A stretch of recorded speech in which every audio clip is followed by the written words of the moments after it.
The title of my talk, How Do We Avoid Bankrupting Nature, may seem a bit provocative. Is it at all possible to imagine nature going bankrupt?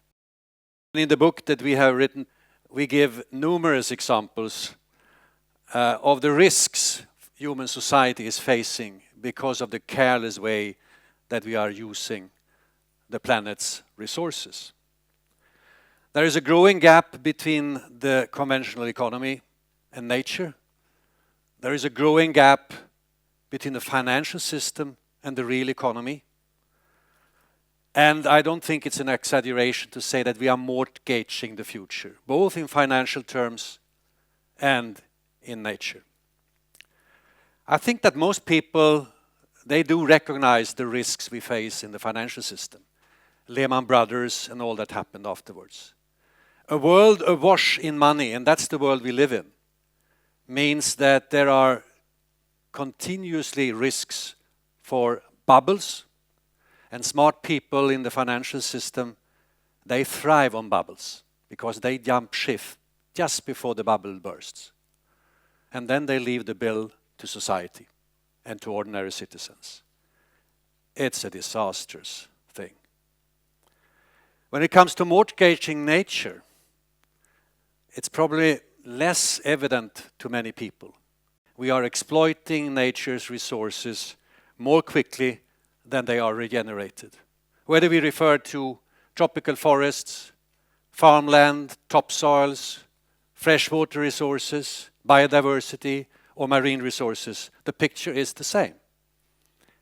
It is like with money in the bank. If we do withdraw more than interest year after year after year, the capital is gone, depleted. And put differently, if we draw down nature's capital, we reduce drastically the potential of a good life for future generations. And on top of it, we are polluting the atmosphere with billions of tons of carbon yearly, leading to a more unstable climate and increasingly and potentially catastrophic consequences for us all. A collapse of the financial system would be very serious, but I think we could deal with it.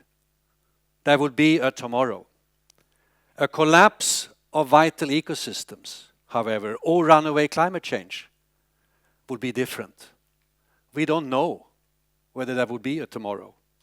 Human society would be seriously disrupted, and the long-term consequences are very difficult to predict. Economists often portray economic development as basically a question of two factors, capital and labor. Nature is treated more or less as a constant. This is of course not correct. Without access to energy and raw materials, there would be no development. And so far there has been more or less a linear relationship between economic growth and demand for energy and resources. We must reconnect to nature. We are totally dependent on those natural resources, on healthy ecosystems and a stable climate for welfare and well-being in the future. Environmental policy can no longer be seen as a sector issue. Our Prime Minister looks upon it as a sector issue. It is not a question of protecting beautiful landscape or rare species. It's about securing future access to natural resources and maintaining ecosystem services. It's about stabilizing the climate system. Without such efforts, there is no tomorrow, and the economy would come to a halt and start to decline. During the years of the Great Famine, I worked for the Red Cross. Millions and millions of Africans were having extreme difficulties because of a long drought in the mid-1980s. And to work in that environment as a relief officer was very, very painful. Hundreds and hundreds of small children dying daily around you. But even if it was a difficult period, one thing I picked up was very positive, because I could see that in areas where deforestation and soil erosion was very, very serious, the drought was also much more serious. But in areas where trees had been protected and people had had the means to manage soils carefully, the drought was less severe and the famine was less severe. So that showed that when we live in somewhat of a harmony with nature, we can cope better with crisis situations. We have more resilience. This example, I think, could be used as a metaphor. If we continue to degrade vital ecosystems, different parts of the globe will become more and more vulnerable. And we are all very much part of it because of the globalized economy and the interconnections, even we in Sweden. And by the way, our ecological footprint is by far much larger than many, many other countries in the world. To figure out how to address these enormous challenges, we need to understand how we got here in this situation of that I would label overshoot. Let me try some answers on you. First and foremost, of course, very rapidly growing economies and population. And that rapid expansion of both population and economies hadn't been possible without access and abundant access to cheap oil. Humans have benefited enormously over the last 100 years from cheap oil and gas. The negative consequences in terms of climate change, we began to understand only a few decades ago. And the notion of peak oil is still not well understood. Peak oil doesn't mean that we will run out of oil. It only means that it will be more and more difficult to extract, more expensive and more polluting. And we see a vivid debate around this. Another explanation is that when the Industrial Revolution was in its first stages, the planet we live on was seen as infinitely large and the economy was very small. Now it's the other way around. Now we have a large economy on a small planet. But most economists operate as if there was very little change. And of course there is a lot of change. Furthermore, most economists and decision makers believe that the only way forward is more of the same, conventional economic growth. While I agree that degrowth is not an option, I'm absolutely convinced that we need to develop a different economic logic. We need to change the metabolism in society. We cannot continue on this planet to increase the throughput of energy and materials year after year, decade after decade. And many industrialized countries, in fact, already now experience what I would call uneconomic growth, that the negative consequences are larger than the benefits. In my opinion, decision makers should listen more to natural scientists than economists when trying to figure out a way forward. Another problem is, of course, the failure to take nature into account. Resources from nature have a value when they are traded on a market. But ecosystem functions, like the pollination of plants, cleaning of air and water, regulation of the hydrocycle, build-up of soils, etc., they are enormously important to us, but they are left off the books. Another problem is the notion that the main objective for the economy is to increase the aggregate assets in market value. But we cannot eat money. If financial industrial assets are growing, while ecosystem functions and natural capital is being drawn down, society will get worse off, not better off.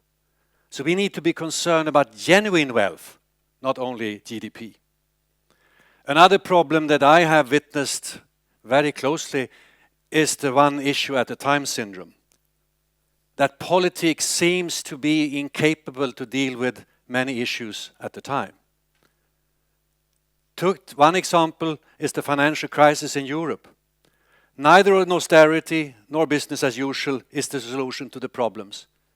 An alternative would be to invest in the energy transition and in sustainable infrastructure. This would create jobs as well as building a better future. But we see very little of that integrated agenda. Another problem is, of course, the short-term character both of economics and politics. Another is the north-south divide, that we have been enjoying the fruits of cheap oil and cheap resources, and now we have billions of people trying to build a better society. There is a tension here, and the rich countries have done far too little to accommodate these concerns. Finally, there is another problem, denial. And I don't have time to really expand on that, but denial is a serious problem. Many people have built a worldview, which means that they do not really want to listen to anything that complicates that worldview. Now, given where we are, how can we change course? How can we avoid bankrupting nature? Let me first stress that there are many positive things happening. There are vital signs. New technologies, solar, wind power, etc. Building wood instead of concrete. The digital revolution, super light materials, etc. But that process is unfortunately too slow. And more recently we have seen, in particular in the field of energy, the wrong trend.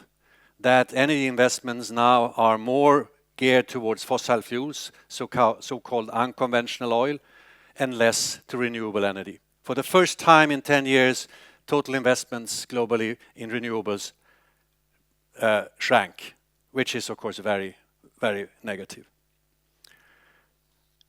I think we need a two-prong or two parallel trends when we try to map out the strategy for the future.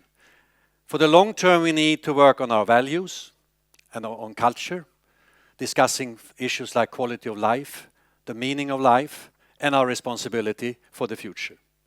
We also need to discuss sufficiency, how much is enough, in a world which is more resource constrained and where the environment space is shrinking. Of course, we have to leave more room for all those people who live today on $2 a day. We need to reform our educational system and help people understand how things are interlinked. In particular, we need to reform the education of economists. And we need also to reform our institutions, which were built for another world with other problems. In the short-term perspective, we need a radical reform of the economic policy framework. We need to internalize the so-called external costs. Market prices must reflect true costs. They do not do that today. We need to take nature into account, assign a value to ecosystem services. We have to complement GDP by a set of welfare indicators so that we send the right signals to society and are concerned about quality, not only quantity. We need to introduce a carbon tax and at the same time assist developing countries to invest in clean technologies. And finally, we need to move the economy in the direction of a circular economy, where we use materials and products longer, we recycle them, reuse them, and recondition them. We extend wealth. Instead of focusing everything on production, we focus also on utilization. And then, of course, we would have to change business models, because companies today, they primarily earn money by selling more stuff all the time, new product models every year. But if you turn the business model around and you offer high quality services, leasing, renting, they could earn revenue on that instead. And I can tell you, the consequences for society would be fantastic. You would draw down the demand for new materials, mining, for energy, CO2 emissions would go down, and you would offer a lot of jobs in the service economy that would be required to cater for all those high quality services. There are examples already in the economy that this is happening. Michelin, for instance, is not selling tires to big trucks. They are leasing tires, recycling materials, drawing down material needs, energy demand, CO2 emissions, and they earn money. And let me give you just one example. I take the mobile in my pocket. If our personal computers and our mobile phones were used 1 year longer on average, the energy and materials needs in that sector would go down by about 40%. And why should we own this? Why don't we design them for durability? So I think this is, in a nutshell, the most important thing. Apart from that, we also need a reform of the financial system. I don't have time to go into the details, but we have to have a more responsible financial system, not least with regard to carbon. And we have to impose reporting requirements, and we have to try to make that system more concerned about long-term value and not only short-term speculation. We need to promote transformative solutions, technology leapfrogging. Everything we do in the society tomorrow should function in a world with 9 billion people. That should be the prism. And finally, we need also to work on forest protection, agricultural reform, to make sure that land use is sustainable. We need to stabilize population. Demography is not an easy topic, but we know that there are hundreds of millions of women out there who would like to have family planning services, but who are deprived of that. We also know that the best possible thing we can do to help young women is an extra year of schooling. The developing cooperation could focus much more on that. Well, as you can see, there are many challenges, but I also feel that there are enormous opportunities for us to change course. As you have noted, I'm quite an old man. And most people of my age, they retire and they do things they like playing golf or fishing or whatever. I've had a very rich life, and I worked on humanitarian challenges, problems of poverty and development, environmental degradation. And it's been a meaningful life, and sometimes also given some results. But I feel today that the problems we are facing are immense. Never before did we face so many parallel problems, sort of a systems problematic. And I've drawn the conclusion, and that's why I'm here today and not at the river side. I've drawn the conclusion that people of goodwill and those of us who have understood how things really are interlinked and the real problems, we need to contribute as much as possible to help move society in the right direction. The barriers to change are enormous. Vested interest, short-termism, greed. And I'm reminded finally of what Gandhi said when he was asked about his work to change society in India in the 1930s and the 1940s. And he said very simply, well, first they ignore you. Then they laugh at you. Then they fight you. And then you win. And it is in that spirit we have to organize the work ahead to try to change the course of development. Thank you very much.